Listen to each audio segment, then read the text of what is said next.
Здравейте на всички!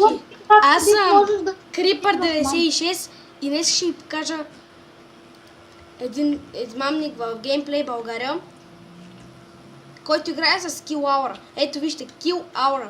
Това е Kill Aura.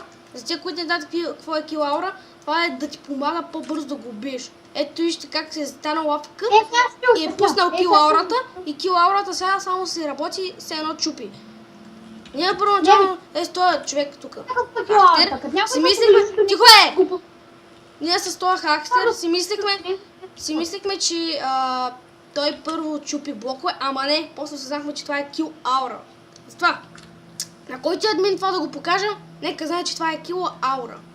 И, ако срещнете някой път във вашите сървъри хора, JessVille, ако срещнете този човек, баннете го.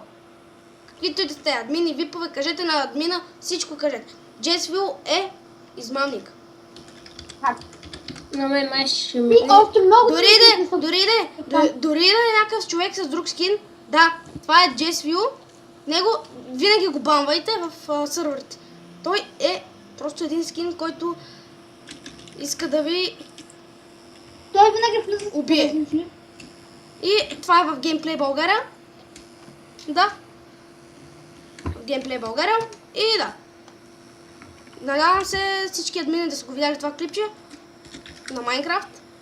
И да, аз бях Creeper96, тук при мен беше Искрен Хахтер. И Ако удари, ето тук ми бе! И да, чао!